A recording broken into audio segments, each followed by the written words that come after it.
Welcome back to Now Go See It. Today we're spending a full port day in Puerto Vallarta, Mexico, coming in through Puerto Magico, the main cruise terminal here. Before we even step off the ship, do me a quick favor. Hit that subscribe button. It's free, it helps the channel a lot, and it means you won't miss our other cruise port guides, ship tours, and itineraries. And if you're planning your own Mexican Riviera cruise, you'll find other port guides right here on the channel.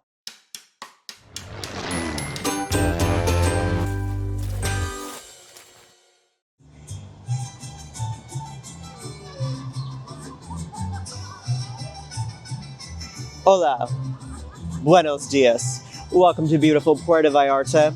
I'm Elliot from Now Go See It. Come with us as we explore the city.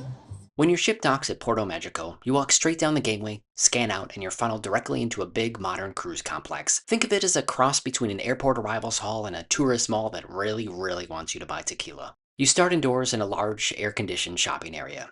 There are souvenir shops with t-shirts and magnets, jewelry stores glittered under bright lights, tequila and vanilla shops with staff ready to pour you samples, chocolate and candy stands, plus coffee and snack shops if you need caffeine before you face the day.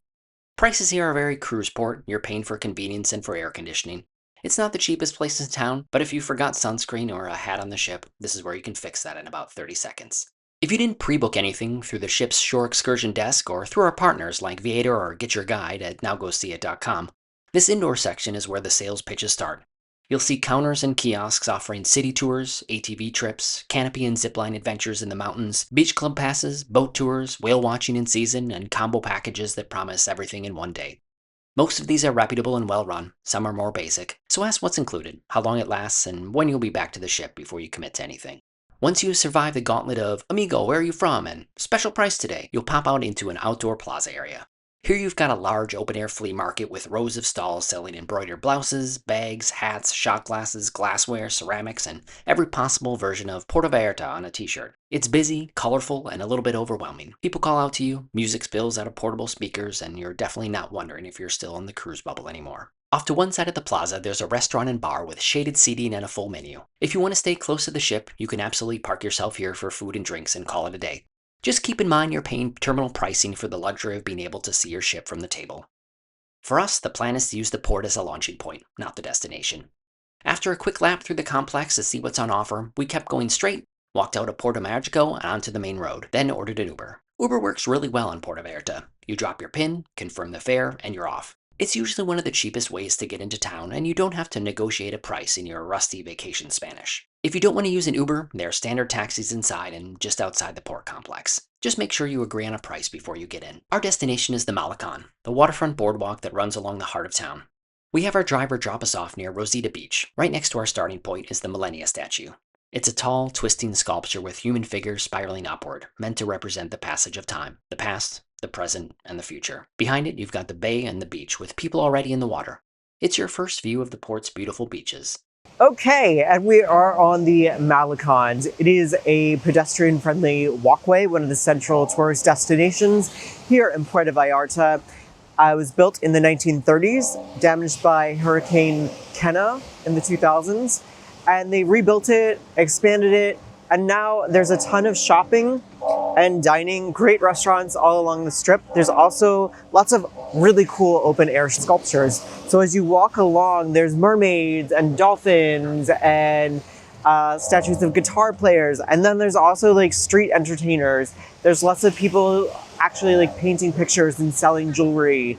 It's a really fun, vibrant part of Puerto Vallarta. When you're here, you have to check it out. It takes maybe an hour or two to walk all the way down it and see everything. It's a must-do if you're here. From there, we start heading south along the Malecon, with the ocean on one side and shops and restaurants on the other. The walkway is flat and easy, and every few steps there's another sculpture or something happening on the inland side. You've got ice cream shops, galleries, souvenir stores, casual spots for tacos and seafood, and bars advertising drink specials from about 10 in the morning on. As we keep walking, we run into one of the most famous live performances in Mexico, the Dance of the Flyers. You'll see a tall pole with performers at the top, dressed in traditional outfits. One stays on the platform playing a flute and drum, while others launch themselves off, upside down, tied to ropes, slowly spinning towards the ground as the ropes unwind.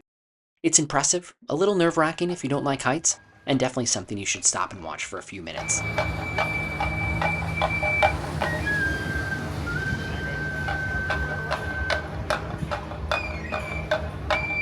If you film or take photos, be prepared to tip. This is how they make their living. Further along, we reach La Rotunda del Mar, a collection of surreal bronze figures and chairs facing the water. Some look human, some look like sea creatures, and some look like something out of a strange dream. It's a fun place to climb around, sit for a second, and get photos with the bay in the background. Right after that, we hit the big Puerto Vallarta sign, where everyone is lining up for their proof I was here shot. In the middle of the sign, you'll see the famous statue, the boy on the seahorse. It's one of the main symbols of Puerto Vallarta, so you'll see it on magnets, posters, and pretty much every tourist brochure in town. Get your own version of it here with the ocean behind you. From the Malecon, we cut inland a bit to check out Plaza de Armas, the main square, and the Our Lady of Guadalupe Church. The church has a tower topped by a crown that you'll recognize from photos of Puerto Vallarta. Inside, you'll find religious artwork and statues. Outside in the plaza, people hang out on benches, kids run around, and vendors drift through with snacks and small items on sale. On the way back, we walk past the Naval Museum of the Secretary of the Navy of Mexico. If you're into ships, maritime history, or just want some air conditioning and exhibits for an hour, that's an option you can plug into your day. After that detour, we head back to the water and continue south until the atmosphere shifts a bit and we hit Isla Rio Coir. Here the river splits, creating a small island in the middle with trees, paths, and markets. You reach it via standard bridges or the rope-style pedestrian bridges that bounce just enough to make you second-guess your balance. It's a nice step down in intensity from the main waterfront. On the island, you'll find market stalls with handicrafts, clothing, artwork, and souvenirs, plus a few cafes and bars where you can sit and regroup. There's shade, there are iguanas in the trees if you look up, and it feels a little more local than the straight-up tourist storefronts right on the Malecon. Tucked in among the greenery is the John Huston statue. Huston directed The Night of the Iguana, which was filmed in this area in the 1960s and helped transform Puerto Vallarta from a quiet coastal town into a major international tourism destination. So if you're here on a cruise ship now, he's one of the main reasons this whole scene exists. We wander the island, cross one of the rope bridges back toward the sea, and rejoin the waterfront. Before we leave this stretch of the Malecon, we stop for a selfie at another fun piece of public art, the seated donkey sculpture. You'll know you found it when you see the line of people waiting to climb on or sit next to a bronze donkey. It's silly, it's great for photos, and one more thing you can point to later and say, yep, we did that. At this point, the hunger kicks in, so we duck into a restaurant along the Malecon that has space, shade, and a nice view of the water. The view is fantastic, the lunch is fine. Nothing terrible, nothing special. Just basic tourist food with a good angle on the bay.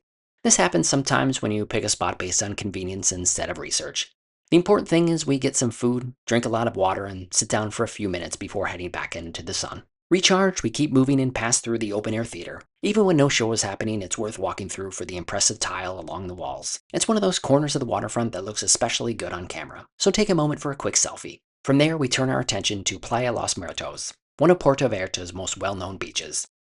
The sand is busy, the water has some life to it, and there are restaurants and bars lining the shore with loungers and umbrellas spilling toward the water.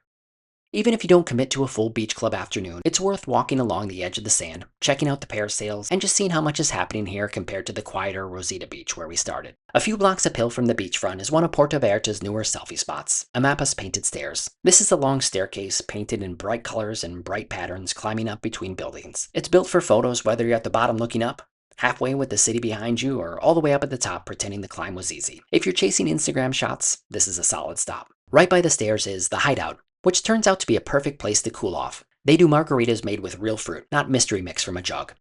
If it's hot, their frozen boozy popsicles are pretty fantastic.